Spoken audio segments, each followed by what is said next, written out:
Hello, this is Rich Vasquez, and I am in Puerto Rico this week, but I wanted to share with you briefly on what intergenerational ministry means to me. When I think of intergenerational ministry, I think of a worship service in a church that includes all different age groups, from children all the way through senior adults. I think of families that are together. They're not separated from the worship service, but they join together and they worship together because they want to be there. Um, I think that all these age groups represented can work through issues and possibly differences when it comes to worship styles and any other issues that churches faced in today's culture in order for the greater good. When I think of intergenerational ministry, I believe that parents are critical in the involvement and development of their children's faith. And I think that as a parent of three children myself, I can see the value in being more involved and more engaged in the development of my children's faith.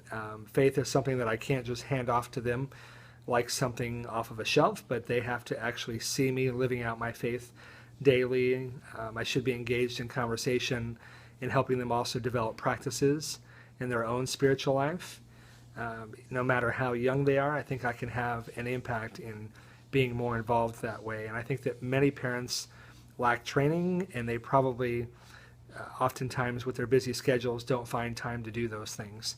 But I think that in an intergenerational ministry within a church, that when we think about the Mickey Mouse ear or the octopus, where there's different ministries growing off of an octopus, like an arm, for example, children's ministries, team ministries, all these other ministries kind of take over, and where do we actually, where are we controlled from? Where's the brain at in the octopus per se? So I think we have to reevaluate our mission statement, our events and activities. And when I say we, I mean even in my own church. I think that we need to be able to do two things: minister to current families and also outreach and develop a plan for families that are in our communities that aren't attending our church. So I think there's two challenges there.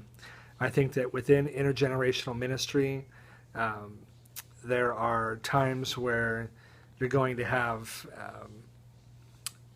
obviously differences between age groups, like I mentioned before, but I think that churches can work together and reevaluate why they do what they do for families and make that the forefront of what they do.